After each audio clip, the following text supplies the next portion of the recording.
Abramos então as Sagradas Escrituras no livro dos Atos dos Apóstolos, capítulo 17. Os irmãos puderem, vamos ficar de pé para a leitura da palavra do Senhor. Atos, livro dos Atos dos Apóstolos,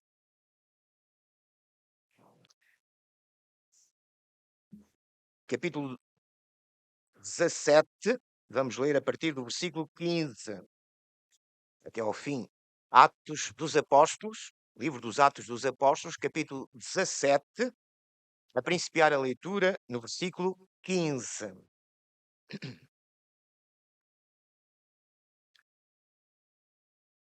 E os que acompanhavam Paulo o levaram até Atenas.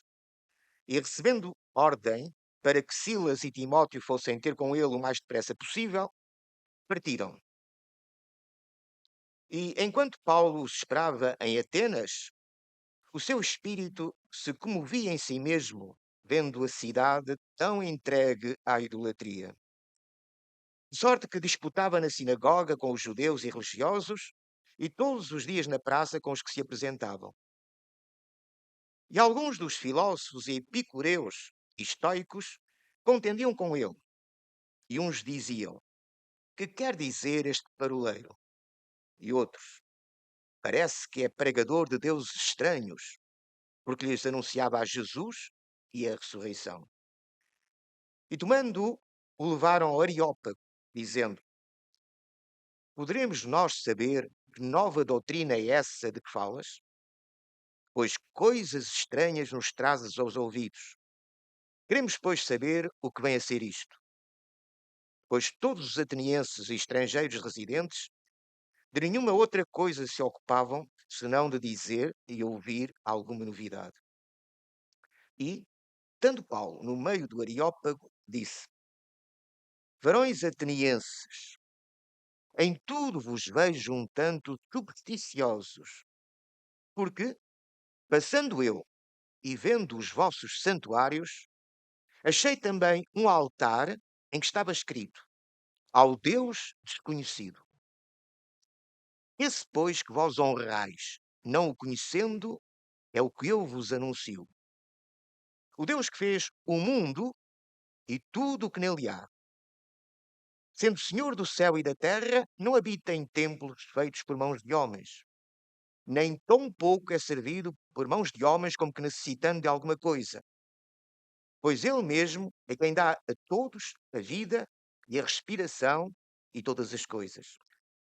E de um só fez toda a geração dos homens para habitar sobre toda a face da terra, determinando os tempos já dantes ordenados e os limites da sua habitação, para que buscassem ao Senhor, se porventura tateando o pudessem achar, ainda que não está longe de cada um de nós, porque nele vivemos e nos movemos e existimos. Como também alguns dos vossos poetas disseram, pois somos também sua geração. Sendo nós, pois, geração de Deus, não havemos de cuidar que a divindade seja semelhante ao ouro, ou à prata, ou à pedra esculpida por artifício e imaginação dos homens. Mas Deus, não tendo em conta os tempos da ignorância, anuncia agora a todos os homens e em todo lugar que se arrependam. Porquanto tem determinado um dia em que, com justiça, há de julgar o mundo por meio do varão que destinou. E disso deu certeza a todos, ressuscitando-o dos mortos. E como ouviram falar da ressurreição dos mortos, uns escarneciam e outros diziam: acerca disso que ouviremos outra vez. E assim Paulo saiu do meio deles. Todavia, chegando alguns varões a ele, creram, entre os quais foi Dionísio, a Areopagita, e uma mulher por nome Dâmaris, e com eles outros. Esta é a palavra do Senhor. Vamos orar uma vez mais. Ó Pai, agora que a tua palavra está diante de nós, abre os nossos corações e as nossas mentes para que eles estejam receptivos à tua palavra. Opera pelo teu Espírito em cada um de nós. Só tu, na verdade, sabes as carências de cada um. Por isso, digna-te, Senhor, pela tua graça e pela tua misericórdia, operar em cada um de nós segundo estas carências, suprir essas carências segundo o teu propósito e desígnio. para a tua glória, em nome do Senhor Jesus Cristo. Amém. Deixe sentar-vos.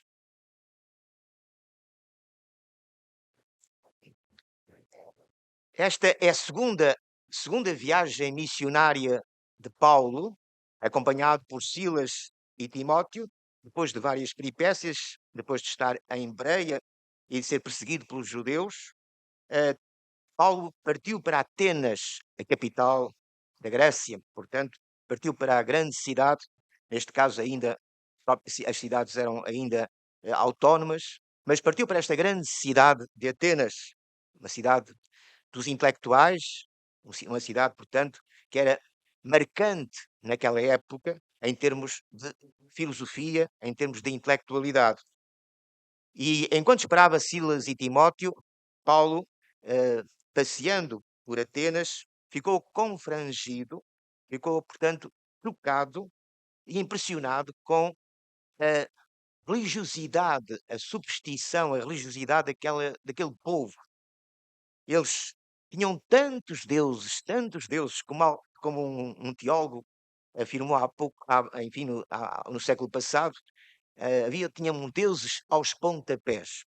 E a verdade, e Paulo ficou impressionado com tanta idolatria, até esta religião era de tal modo acentuada que caía na própria superstição.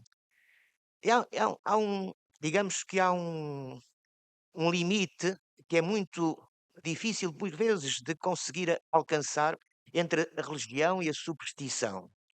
Mas por que razão é que este tipo de religiosidade é também superstição? Porque o paganismo implica um medo em relação à divindade, em relação aos deuses.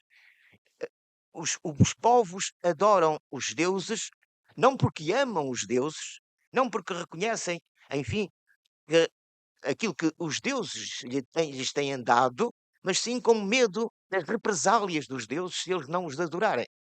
Isto já não é religião, isto já é superstição. Quando se adora a Deus, não por amor, não livremente, mas constrangido pelo medo, isso já não é religião, já é superstição.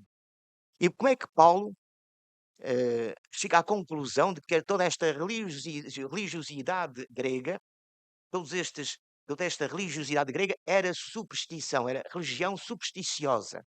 Porque eles tinham até um altar, o medo que eles tinham dos deuses, o medo que eles tinham que os deuses, da ira dos deuses, eh, era tão grande que eles tinham até um altar ao Deus desconhecido. Com medo, com medo que, apesar de terem tantos e tantos deuses, tantos e tantos santuários, eles tinham medo que se tenham esquecido de algum Deus. Se tivessem esquecido de algum Deus. E depois, o que seria da ira desse Deus? O que seria da ira desse Deus sobre eles? Então, para atenuar esse esquecimento, eles tinham um altar ao Deus desconhecido. E Paulo pregava o Evangelho, tanto aos judeus como aos gregos. Pregava o Evangelho, anunciava o Evangelho. Eles começaram a ouvir uma nova doutrina, algo que ainda nunca tinham ouvido. E eles amavam imenso as novidades. Tudo o que era novidade, eles queriam saber, queriam conhecer. Portanto, homens, estes homens gregos, eram homens que amavam a ciência, amavam as artes, amavam a filosofia. Tudo o que era novidade, eles queriam conhecer e aprofundar. E quando ouviram Paulo falar sobre Jesus e sobre a ressurreição, eles até pensavam que a ressurreição era também uma deusa. Portanto, era um deus estranho, Jesus, e a ressurreição, para eles, a ressurreição também era uma deusa. Portanto, mas há novos deuses. Aqui está, novos deuses. E nós não conhecemos estes deuses, então temos que saber que doutrina é esta. E então levaram Paulo ao Areópago, que era o tribunal de Atenas, e no lugar onde se reuniam os homens de ciências, os homens das artes e os filósofos, de uma forma particular, onde se discutiam os grandes temas da atualidade, os grandes ensinos filosóficos. Havia, sobretudo, duas grandes escolas filosóficas, os epicureus e os estoicos, eram duas grandes escolas portanto, que, digamos, sim, que se confrontavam e que portanto, eram radicalmente opostas. tanto os estoicos e os epicureus eram radicalmente opostos nas suas ideias, nas suas teorias, na maneira como concebiam, digamos, a natureza, o próprio homem e a própria vivência humana. Tinham um padrão de vivência humana completamente oposto. Os estoicos e os epicureus. E, curiosamente, ambos se opunham ao ensino do Evangelho. Tanto os epicureus como os estoicos, tanto a filosofia dos epicureus como a filosofia estoica, se opunham na sua essência, àquilo que Paulo ensinava. Ou seja, ao Evangelho de Jesus Cristo, aos ensinos de Jesus Cristo. Portanto, eram duas escolas que se opunham entre si, radicalmente, e se opunham ambas radicalmente também ao Evangelho, mas de forma oposta, como é óbvio. Digamos o que acontece muitas vezes com a extrema esquerda e a extrema direita, que estão de acordo, mas com ideais completamente opostos, não é? Em termos políticos. E aqui aconteceu o mesmo com os filósofos estoicos e epicureus, portanto, que estavam, digamos, em posição oposta, mas que também radicalmente se opunham ao cristianismo, se opunham ao Evangelho de Paulo. Paulo, então, é levado ao Areópago, ao lugar em que se encontravam os homens de ciências, de artes, para discutir as suas doutrinas, as suas filosofias. E então Paulo, vejam, Paulo, quando chega nas suas viagens missionárias, se os irmãos lerem o livro dos Atos dos Apóstolos, os irmãos veem que Paulo, quando chega a uma cidade, a um local, procura as sinagogas. E quando prega nas sinagogas, ele vai procurar, à luz das Escrituras, que eles bem conhecem, os judeus, que os judeus bem conhecem, à luz das Escrituras, provar que Jesus é o Cristo, o Filho de Deus. E convencê-los de que realmente o Messias veio, e o Messias veio e cumpriu a sua missão de redenção, morrendo e ressuscitando. E eles são testemunhas, e Paulo também é testemunha, da ressurreição do Senhor Jesus. Mas, agora, em Atenas, ele não está a falar, no Areópago de uma forma particular, não está a falar para judeus. Está a falar para gregos que não conhecem as Escrituras, não têm qualquer conhecimento das Sagradas Escrituras. Como é que ele vai anunciar Jesus? Como é que ele vai anunciar a mensagem do Evangelho a estes homens que não têm conhecimento nenhum do Velho Testamento? Não têm conhecimento nenhum das Escrituras. São filósofos, são homens enfim, intelectuais, com grandes conhecimentos científicos, grandes conhecimentos humanos, grandes conhecimentos filosóficos, de uma grande profundidade, mas não conhecem absolutamente nada da verdadeira sabedoria. Não conhecem absolutamente nada do Evangelho, não conhecem absolutamente nada da palavra de Deus. Então, vede a sabedoria de Paulo, certamente inspirado pelo Espírito Santo, como nós cremos, e ele vai buscar precisamente o Deus desconhecido. O Deus desconhecido, esse altar ao Deus desconhecido. Vós mesmos testemunhais que há um Deus que vós não conheceis. Sois vós mesmos. Vede, Paulo vai precisamente ao encontro daquilo que era uma confissão e uma realidade confessada por eles. Eles tinham, portanto, a consciência de haver um Deus que eles não conheciam. Então Paulo começa o seu discurso, a sua mensagem para os atenienses, precisamente pegando neste Deus desconhecido. Esse Deus que vós afirmais não conhecer, é esse Deus que eu vos anuncio.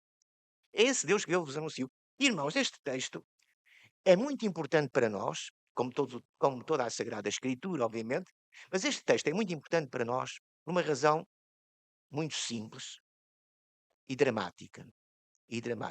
Nós temos constatado, ao longo destes anos, que este Deus, o Deus da Bíblia, o único Deus verdadeiro, continua a ser um Deus desconhecido para a esmagadora maioria dos crentes em Cristo. Daqueles que dizem ser crentes em Cristo. Dos cristãos. E mesmo dos evangélicos, não estou só a falar da Igreja Romana. Estou mesmo a ver que os irmãos estão a pensar, pois os católicos não conhecem a Deus. Não, muitos e muitos e muitos evangélicos. Se não, vejam quem é o Deus da Bíblia. Paulo revela aos atenienses o Deus da Bíblia. E o Deus da Bíblia era um Deus desconhecido para eles. E é um Deus, infelizmente, que continua desconhecido. Desconhecido para muitos que se afirmam cristãos e evangélicos. Basta ver o que se diz acerca de Deus. E vamos ver como o que se diz acerca de Deus de uma forma, enfim, infelizmente muito habitual, muito normal, é contrária àquela revelação que Paulo faz de Deus, o Deus da Bíblia. Então vejamos com atenção como Paulo revela o verdadeiro Deus, o Deus da Bíblia. O Deus desconhecido para os gregos e desconhecido para muitos ainda, hoje em dia, mesmo cristãos. Então Paulo diz: esse pois que vós honrais, e muitos continuam a honrar a Deus sem o conhecerem. Esse, pois, que vós honrais não o conhecendo, é o que eu vos anuncio. Agora veio quem é este Deus? Claro que não podemos analisar este texto profundamente. Se quiséssemos analisar este texto profundamente, tínhamos que fazer um, um tratado teológico. Tínhamos que fazer um tratado teológico. Mas muito superficialmente, vamos procurar ver quem é este Deus. Isto é um tratado teológico de Paulo, mas resumido em termos de sumário. O Deus, primeiramente, o Deus que fez o mundo é o cosmos, o universo, o Deus que fez o mundo e tudo o que nele há. Primeiramente, Deus, Paulo apresenta este Deus desconhecido, o Deus criador de todas as coisas. Nada existe, nada existe que não tenha sido criado por Deus. Todo o cosmos, este mundo é o cosmos, o universo. Todo o universo, todo o universo foi criado por Deus. Ele criou o universo e criou tudo quanto existe. Portanto, nós temos um Deus que é o Criador de todas as coisas que existem. Nós mesmos existimos porque Ele nos criou. Não há nada, não há nada visível e invisível que que não tenha sido criado por Deus. Que não exista porque Deus quer que exista. Portanto, Deus, à partida, é aquele que criou todas as coisas segundo o seu propósito, segundo o seu desígnio, segundo a sua vontade soberana. Nada existia, só Deus. E Deus determinou criar as coisas que criou, todas as coisas que criou, segundo o seu propósito, segundo a sua vontade, segundo a sua sabedoria infinita. E criou todas as coisas para os seus determinados fins. Portanto, nenhum de nós, vai realizar uma obra qualquer sem ter um fim, um propósito para essa obra. Sim, eu penso que nenhum de nós vai começar a fazer algo sem ter um propósito, um alvo para aquilo que está a fazer. Mesmo se disserem, é apenas para passar o tempo. Bem, é um alvo muito legítimo para passar o tempo, para passar o tempo. Mas há sempre um alvo naquilo que fazemos. Não fazemos as coisas sem um propósito. Não vamos imaginar que o Deus infinitamente sábio, tenha criado todas as coisas sem um propósito, para todas as coisas que criou. Portanto, tudo quanto existe foi criado por Deus, segundo a vontade de Deus, existe porque Deus existe, as coisas existem porque Deus quer que existam, segundo o seu propósito, para um fim determinado. Então, vê daqui já, digamos, um Deus criador que é, só por facto de ser criador, soberano absoluto. Ele é, portanto, soberano absoluto porque é o criador de todas as coisas. Se ele não quisesse, nada do que existe existiria. Tudo o que existe, existe porque ele quer que exista. Portanto, ele é soberano. Isso depois, Paulo continua a acrescenta, reparem, o Deus que fez o mundo, ou o universo, e tudo o que nele há. Agora reparem, sendo o Senhor, portanto, sendo o Senhor soberano, sendo o Senhor do céu e da terra, portanto, ele é o Altíssimo, ele é o Altíssimo, ele está acima de tudo e de todos, sendo o Senhor do céu e da terra, reparem, não habita em templos feitos por mãos de homens. Ele não pode ser manipulado por nós. Isto é muito importante para os nossos dias. Nós temos um Deus que não podemos manipular. Deus não está ao nosso serviço para fazer aquilo que nós queremos. Não importa, não é uma questão de fé, é uma questão de soberania de Deus. Não podemos impor a Deus aquilo que queremos, a nossa vontade. Temos que nos submeter à vontade de Deus, porque nós existimos, porque Ele quer que nós existamos. E tudo está nas suas mãos. Então Ele é Senhor dos céus e da terra, portanto não habita em templos feitos por mãos de homens. Não está circunscrito, digamos, não está circunscrito ao poder humano.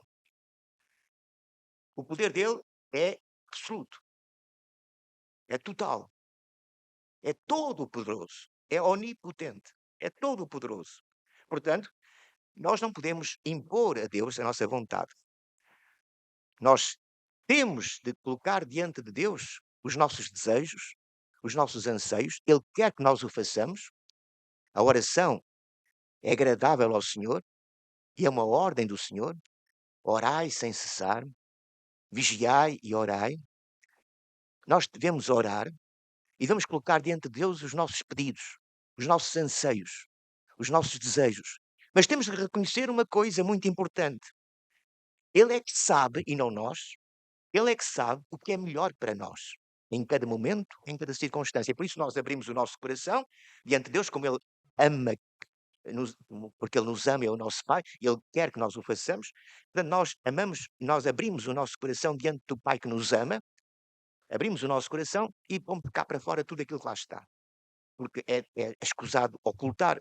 Ele conhece todas as coisas. Ainda nem há uma palavra na nossa língua, já Ele conhece o que nós vamos dizer. Portanto, nós não podemos ocultar, mas Ele quer que nós confessemos aquilo que está em nós, no nosso coração e na nossa mente. Coloquemos diante dele os nossos anseios, os nossos desejos, aquilo que nós ambicionamos, aquilo que nós queremos. Mas depois, reconhecendo que Ele é que sabe o que é melhor para nós, então devemos humildemente, como o Senhor Jesus nos ensina, não só na sua oração, seja feita a tua vontade e não a nossa, seja feita a tua vontade assim na terra como no céu, e seja feita a tua vontade e não a nossa, como aconteceu no Getsemane, quando Jesus disse, se é possível, passa de mim este cálice, não seja porém o que eu quero, mas o que tu queres. Portanto, seja feita a vontade do Senhor e não a nossa. Porquê? Porque Ele é que sabe, não, nós não sabemos, mas Ele é que sabe o que é melhor para nós. E nós podemos estar a pedir algo que seria prejudicial para nós. E como nós estamos a pedir algo que é prejudicial para nós, pelo seu amor e pela sua misericórdia, Ele não nos dá aquilo que nós pedimos. Não é porque nós não tínhamos fé. Não é, a fé não está aqui em causa. Está aqui em causa é, humildemente, a submissão à soberania de Deus, à vontade de Deus. Este é o nosso desejo, isto é o que nós queremos, sabemos que tens todo o poder para o fazer. Isso não está em causa. Sabemos que tens todo o poder para o fazer. Se quiseres, porque tu é que sabes o que deve ser feito. E por isso nós nos submetemos ao teu querer. Nós nos submetemos ao teu querer. Seja feita, portanto, a tua vontade, assim na terra como no céu, seria uma hipocrisia muito grande. Nós orássemos desta maneira, seja feita a tua vontade, assim na terra como no céu, mas na minha vida, a minha vontade. Mas na minha vida, não. A minha vontade. Não, não. Seja feita a tua vontade no céu e na terra, começando por mim. Começando por mim. Seja feita a tua vontade, começando na minha vida. Porquê? Porque isso é o melhor para mim, irmãos, isso é o melhor para nós. Isso é o melhor. Submetermos à soberania de Deus, à vontade de Deus, é o melhor para nós. É reconhecermos que Ele é que sabe o que é melhor. E sabe-o, na verdade. Porque Ele nos ama, quer o nosso bem. Mesmo no meio das provações e das tribulações, se passamos por elas, há sempre um propósito para aqueles que são de Deus. Um propósito que é, precisamente, a conformação à imagem de Cristo e, portanto, é sempre de edificação e de aperfeiçoamento espiritual. Mesmo as provações, as tribulações, o sofrimento, tudo isso é um meio que Deus usa para nos aperfeiçoar, para nos santificar.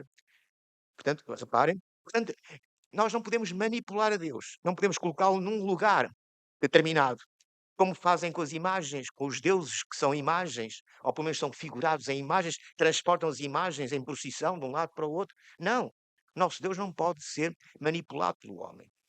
Ele é soberano, é ele que realmente tem tudo nas suas mãos. E Paulo acrescenta então isso. Reparem, não, sendo Senhor soberano no céu e na terra, não habita em templos feitos por mãos de homens, nem tão pouco, reparem bem, nem tão pouco é servido por mãos de homens, como que necessitando de alguma coisa. Irmãos, quando nós servimos a Deus, e todo aquele que é discípulo de Cristo, todo aquele que ama a Cristo, todo aquele que ama a Deus, serve a Deus.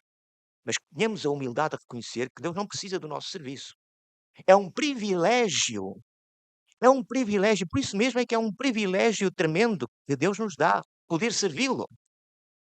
E há sempre um galardão para aquele que é fiel, para aquele que o serve fielmente. Nós não somos salvos pelas obras, mas há um galardão para aquele que é fiel. Sim, para aquele que é fiel há um galardão. uma recompensa. Portanto, o Senhor não precisa de nós, mas quer usar-nos e usa-nos. Por exemplo, na evangelização. É o Senhor que converte os pecadores. É o Senhor que opera a salvação no meio dos homens. Mas usa-nos, quer nos usar como seus instrumentos. Durante anos e anos do meu ministério, sempre disse aqui deste púlpito, os irmãos mais antigos podem confirmar, que qualquer anjo, por menor que fosse, poderia pregar muito melhor do que eu. Isso não tenho dúvidas. Mas é que não tenho mesmo dúvidas. Qualquer anjo podia vos pregar muito melhor do que eu estou a fazer. Mas a maravilha é que Deus quer me usar a mim. E, e é a mim que Ele me usa. Assim como a todos aqueles que ministram a palavra. Portanto, Deus podia usar os anjos, podia falar ele próprio podia falar diretamente, como aconteceu com Moisés, onde Deus falou com Moisés, no Sinai, não só.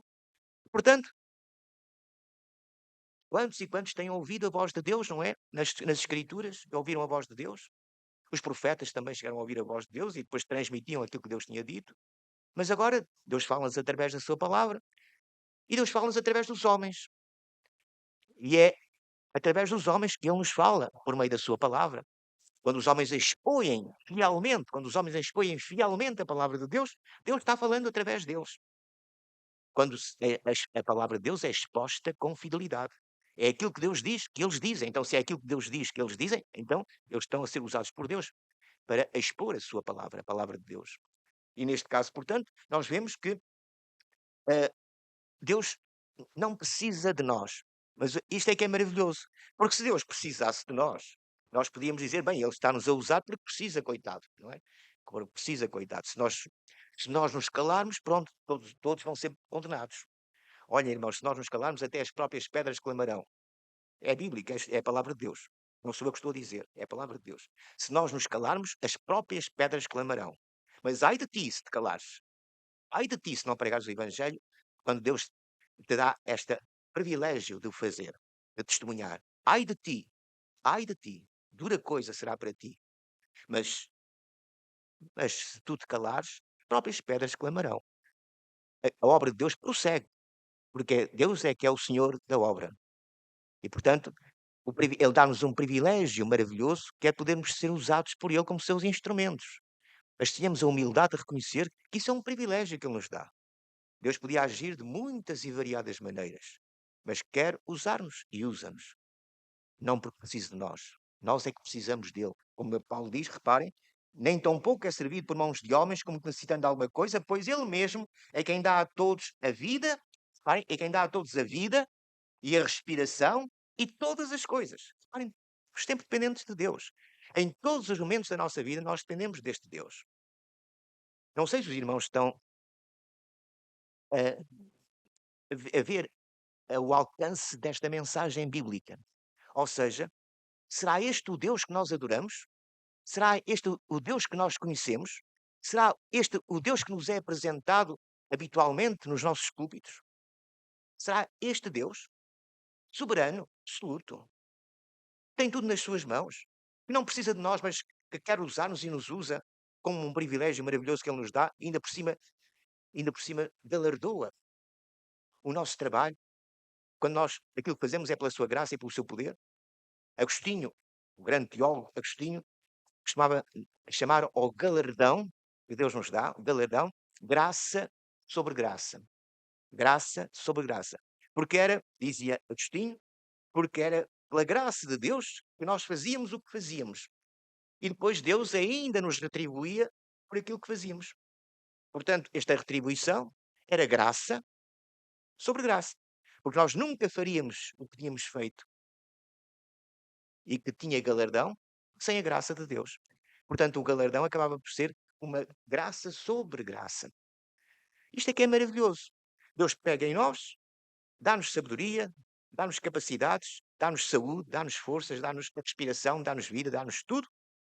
E nós, pela sua graça, pelo seu poder, agimos e fazemos coisas para a sua glória. E depois Ele nos galardoa, nos dá um galardão de tudo aquilo que fizemos para a sua glória, para a glória de Deus. Então reparem, irmãos, este é um grande Deus. Vale a pena servir a Deus. Vale a pena servir a Deus. Este Deus maravilhoso, vale a pena servir. Nunca, nunca, certamente, seremos desiludidos ou frustrados com um Deus como o nosso Deus. Então, irmãos, continuamos. Parem.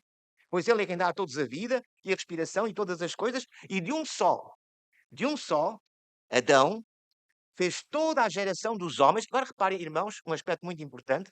De um só, fez toda a geração dos homens para habitar sobre toda a face da terra. Irmãos, os homens procedem todos os homens, em qualquer lugar do mundo, independentemente da cor da sua pele, independentemente da sua nacionalidade, todos nós dependemos de um mesmo pai, Adão. Portanto, todos nós somos irmãos.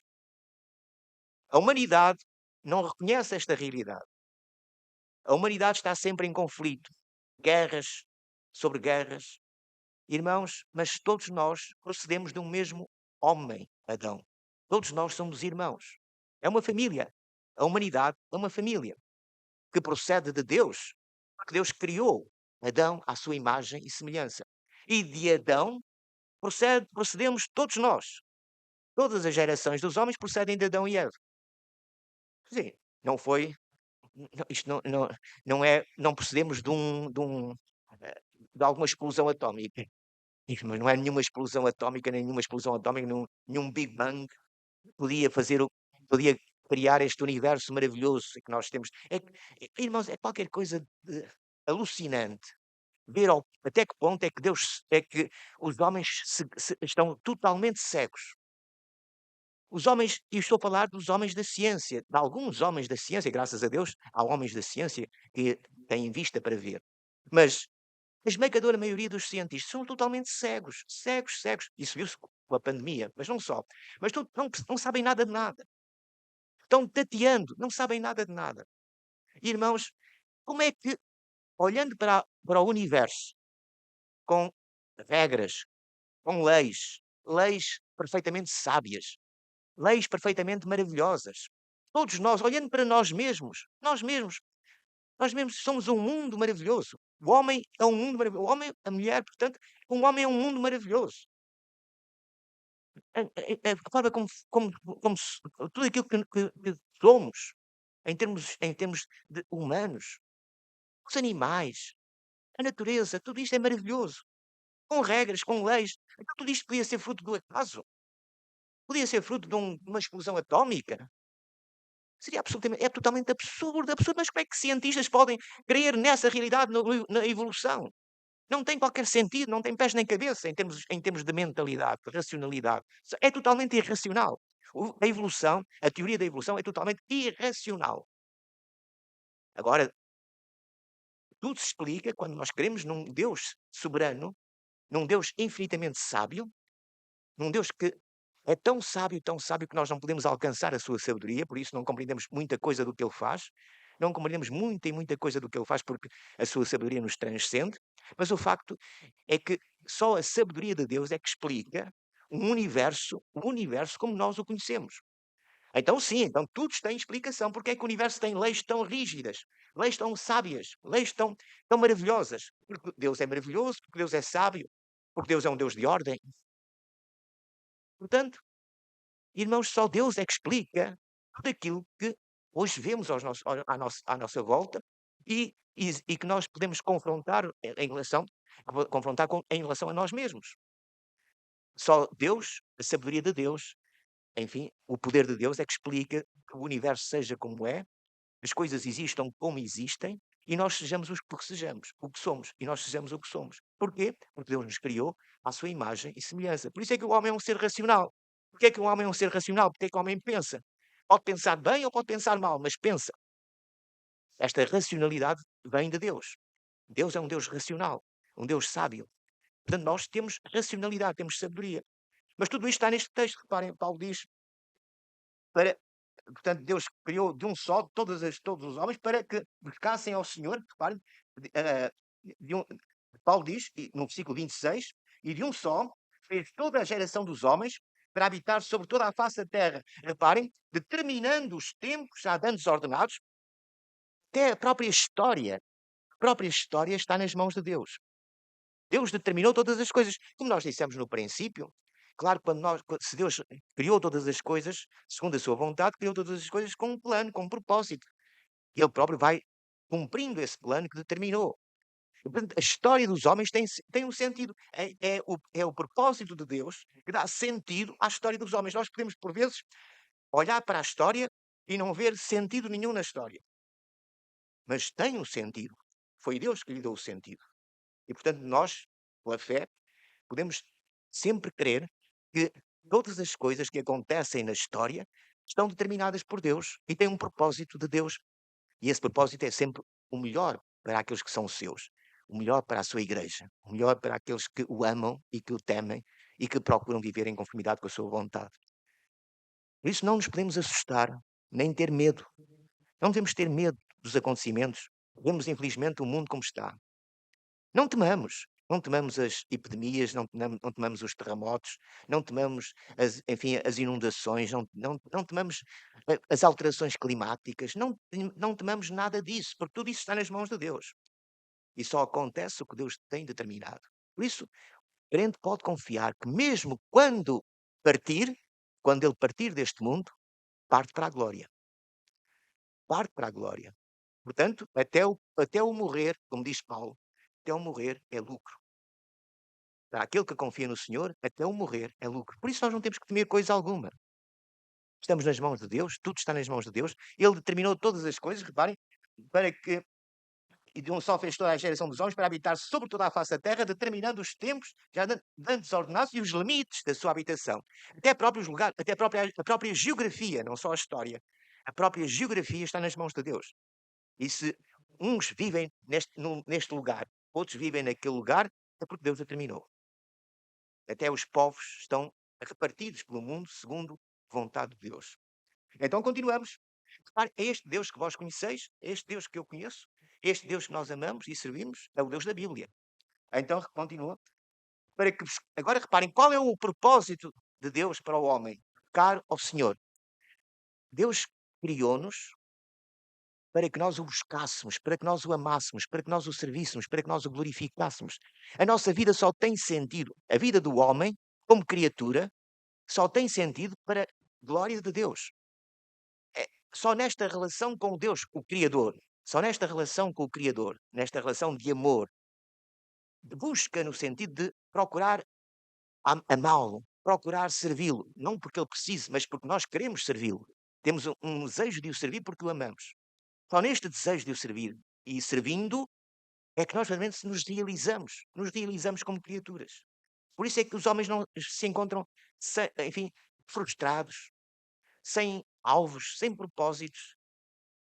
Eles próprios dizem que não, o que é que estamos para aqui a fazer? Não sei o que é que estou para aqui a fazer, não sei. Porquê? Porque não tem um alvo, não tem um propósito, porque o homem só se realiza na relação com o Criador.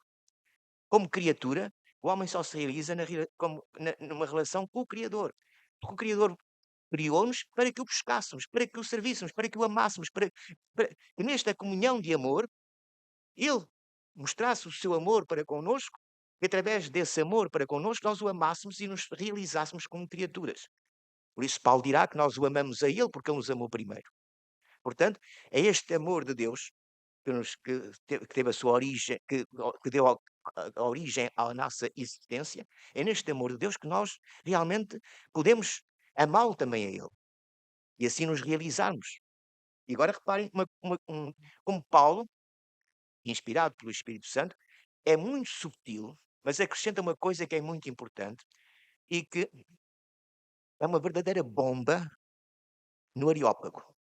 Porquê? Porque os gregos, nas suas filosofias, nas suas diferentes escolas filosóficas, consideravam-se intelectuais, obviamente, conhecedores de tudo, conhecedores de tudo, sábios aos seus próprios olhos. E agora vede como Paulo subtilmente diz que vós sois cegos.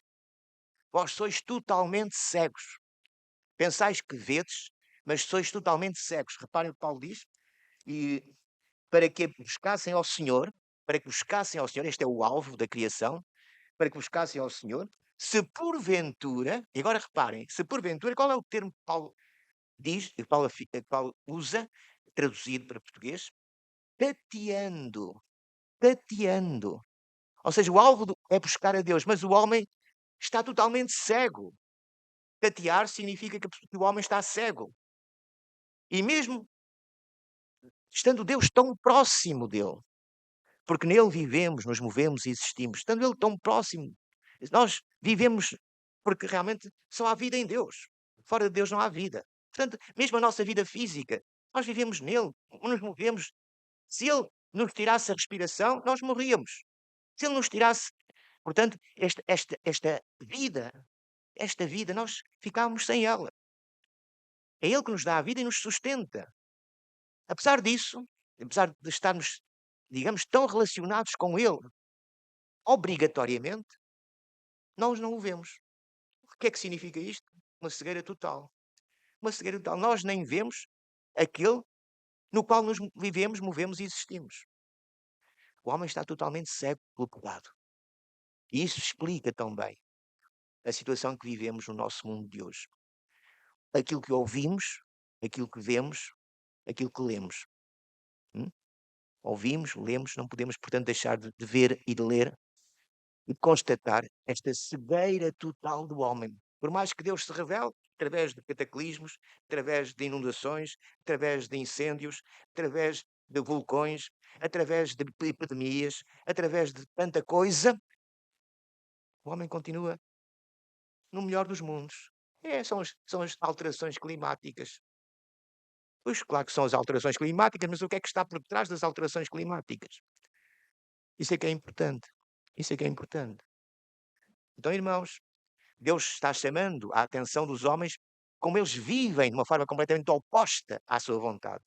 E se vivem de uma forma completamente oposta à sua vontade, estão a colher, estão a semear. Estão já a colher o que estão a semear. E então Paulo acrescenta, porque, reparem, para que buscassem ao Senhor, se porventura tateando, o pudessem achar, ainda que não está longe de qualquer de nós, porque nele vivemos e nos movemos e existimos. Até alguns poetas, Paulo agora não cita as escrituras, porque não está na sinagoga, mas cita até uns poetas gregos. Somos também sua geração. E depois acrescenta, então agora imaginem, se nós somos geração de Deus, criados à imagem e semelhança de Deus, até alguns dos vossos poetas chegaram a essa constatação. Se nós somos criados à imagem de Deus, então ides adorar ídolos de prata, ídolos de ouro, ídolos em pedra esculpida. Então, nós somos criados à imagem de Deus. Nós somos a imagem de Deus. Seres racionais, seres inteligentes. Porque Deus é racional, porque Deus é inteligente. E agora, dobrais os vossos joelhos perante pedras, perante ouro, perante prata. Vejam o absurdo da idolatria. Quando o nosso Deus está nos céus e faz tudo o que lhe apraz, porque é que nós estamos a adorar deuses que têm boca, mas não falam, têm olhos, mas não veem, têm ouvidos, mas não ouvem? Têm que ser transportados de um lado para o outro, de um templo para outro templo, quando o nosso Deus não habita em templos feitos por mãos de homens, nem pode ser manipulado. E vós adorais esses ídolos. Vede o absurdo da idolatria.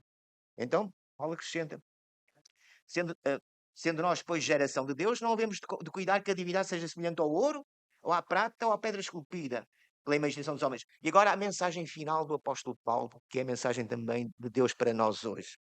Mas Deus, reparem, não tendo em conta os tempos da ignorância, digamos que Deus como que velando, pondo um véu sobre os tempos da ignorância, portanto, o passado passou. Irmão, irmã, o teu passado passou.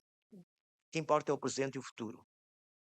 O teu passado passou. Passado de ignorância, passado de pecado, agora és uma nova criação em Cristo. Tudo mudou. Agora és uma nova criação em Cristo. Deus não tendo em conta, portanto, o teu pecado passado, a tua ignorância passada. Deus como pôs um véu sobre isso. Agora anuncia a todos os homens, em todos os lugares, reparem, a mensagem do arrependimento, da mudança de vida, a mensagem de que é para Deus que devemos viver e não para nós mesmos. Deixemos de viver para nós mesmos, a fim de vivermos para Deus. Esta mensagem de mudança de vida, arrependimento significa mudança radical de vida, não é chorar apenas. Pode-se chorar, mas não é chorar. Arrependimento é uma mudança radical. É uma conversão. uma mudança radical de vida. Estamos virados para ali e na nossa ignorância, nas trevas do nosso viver, e Deus nos faz virar para o lado oposto, para Ele. Tira-nos das trevas e transporta-nos para a sua maravilhosa luz. Isto é o arrependimento. Mudança radical de mente e de coração. Mudança de mente e de coração. É isto que é fundamental. Deixa o passado, deixa o que passou. Foste o que foste. Mas Deus agora chama-te ao arrependimento. Que o teu coração seja renovado por Deus, transformado por Deus. Ele opera verdadeiramente em ti uma mudança radical na mente e no coração. Isso é que é importante. Isto é a mensagem do arrependimento. É para todos os homens em todos os lugares. Porquê? Porque Deus tem determinado um dia em que com justiça há de julgar os povos. Todos. E por meio de Jesus Cristo. Foi para isso que Deus o ressuscitou dos mortos. Reparem, Jesus Cristo é aquele que vai julgar todas as coisas. Ou seja, todas as coisas têm que ser encaradas perante Jesus Cristo. Vede a cruz do Calvário, por exemplo. Ali na cruz do Calvário nós temos uma cruz e outra cruz. Uma cruz de rejeição e uma cruz de aceitação. E Jesus é aquele que faz a distinção entre o trigo e o joio. Entre aqueles que são de Deus e aqueles que não são de Deus. Entre as ovelhas e os bodes. É Jesus que vai julgar. Ou seja, a nossa atitude perante Jesus Cristo revela se somos de Deus ou não somos de Deus. Se somos filhos de Deus ou se somos filhos do diabo. Somos ovelhas ou se somos bodes. Somos trigo ou se somos joio. Reparem, é Jesus Cristo que define aqueles que são de Deus e aqueles que não são de Deus. Porquê? Porque aqueles que são de Deus são amados de Deus em Cristo Jesus antes da fundação do mundo. Amados e conhecidos em Cristo. Portanto, irmãos, Cristo é o juiz de todas as coisas. Amas a Cristo? Crês em Cristo? Então, és de Deus. Rejeitas a Cristo como Salvador, como Redentor. Continuas a viver para ti em vez de viver para Cristo? Então, és bode. És filho, tens por pai ao diabo. Então, irmãos, qual é a nossa posição perante Jesus Cristo? Cremos ou não cremos? É Ele o juiz. Dobremos os nossos joelhos perante o Senhor e regozijemos por aquilo que Ele fez por nós, sem o qual nunca seríamos salvos. Amém.